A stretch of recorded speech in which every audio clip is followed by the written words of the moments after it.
केजरीवाल को जमानत मिलते ही उन्होंने बीजेपी पर लगातार निशाना साधने शुरू कर दिए हैं। देश के कुछ राज्यों में होने वाले विधानसभा चुनाव से पहले ही केजरीवाल ने नरेंद्र मोदी और बीजेपी को लेकर ऐसा काम कर दिया है जिसके बारे में शायद भाजपा वालों ने सोचा भी नहीं होगा।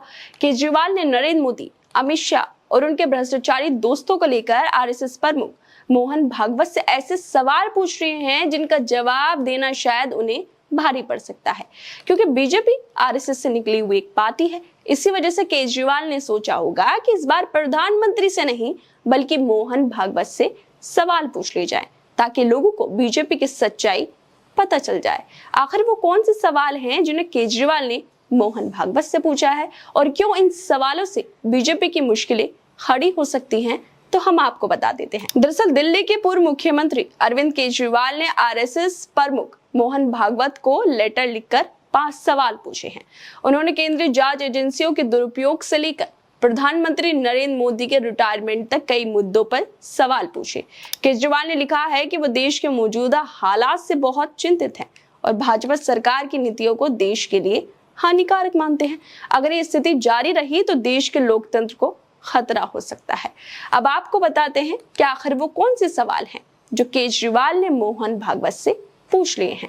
केजरीवाल ने मोहन भागवत को लेटर लिखकर सबसे पहले ईडी और सीबीआई के दुरुपयोग को लेकर सवाल पूछा है।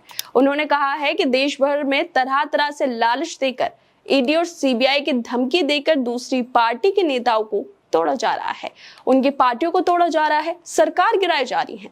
किस तरह से सरकारें गिराना देश और लोकतंत्र के लिए सही है?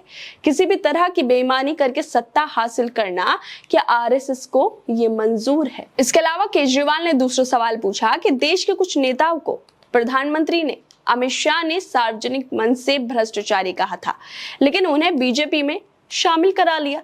28 जून 2023 को नरेंद्र मोदी ने अपने भाषण में एक पार्टी और उसके नेक नेता पर 70,000 करोड़ के घोटाले का आरोप लगाया था। उसके कुछ दिन बाद ही उस पार्टी को तोड़कर उसी नेता के साथ सरकार बना ली और जिस नेता को कल तक भ्रष्ट कहते थे उसे उप मुख्यमंत्री बना दिया गया। कई दूसरी पार्टी के भ्रष्ट नेताओं को बीजेपी में शामिल करवाया गया है। क्या आपने या आरएसएस कार्यकर्ता ने ऐसी बीजेपी की कल्पना की थी? कि ये सब देखकर आपको बुरा नहीं लगता है? दोस्तों, ये वो सब सवाल है जिनका जवाब जरूर दिया जाना चाहिए। जिस तरह से हाल के दिनों में बीजेपी और आरएसएस के बीच खटपट देखने को मिली है, उसके बाद केजरीवाल का मोहन भागवत से ऐसे सवाल पूछना खुद में बहुत मायने रखता है, जो नरेंद्र मोदी और बीजेपी के लिए चुनौती बन सकता है। केजरीवाल ने अपने लेटर में मोहन भागवत से तीसरा सवाल ये पूछा कि बीजेपी आरएसएस से पैदा हुई है, लेकिन क्या आपने कभी प्रधानमंत्री को गलत काम करने से रोका?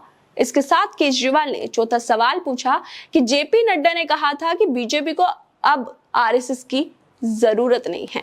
देश जानना चाहता है कि इस बयान से आपको कैसा लगा था? केजरीवाल ने मोहन भागवत से 4 सवाल तो पूछ लिए, लेकिन 5वां सवाल बेहद ही हैरान कर देने वाला था। केजरीवाल पूछने लगे मोहन भागवत से कि आप सबने कानून बनाया कि 75 साल के बाद बीजेपी के नेता रिटायर हो जाएंगे। कानून के तहत अडवाणी, मुरली मनोहर जोशी जैसे नेताओं को रिटायर कर दिया गया, लेकिन नरेंद्र मोदी को 75 साल के होने पर रिटायर क्यों नहीं किया जा रहा है? वैसे इस सवाल का जवाब तो मोहन भागवत को जरूर देना चाहिए। वैसे दोस्तों, केजरीवाल ने मोहन भागवत को लेटर तो लिख दिया, लेकिन अभी तक आरएसएस की तरफ से कोई शब्द नहीं कहा गया है। वैसे केजरीवाल के लेटर के बाद मोहन भागवत बीच में फंस गए हैं। अगर उन्होंने कुछ बोला तो बीजेपी को इससे परेशानी होगी, अगर चुप रहे तो बीजेपी को और ज्यादा परेशानी होगी कि मोहन भागवत ने बीजेपी का बचाव क्यों नहीं किया है। खैर, अब देखना ये होगा कि मोहन भागवत की तरफ से केजरीवाल को क्या जवाब दिया जाता है और बीजेपी उसे कैसे लेती है। खैर दोस्तों, आप लोगों को कैसी लगी वीडियो? हमें अपनी राय जरूर दें और बाकी तमाम खबरों को देखने के लिए जुड़े रहिए हमारे साथ।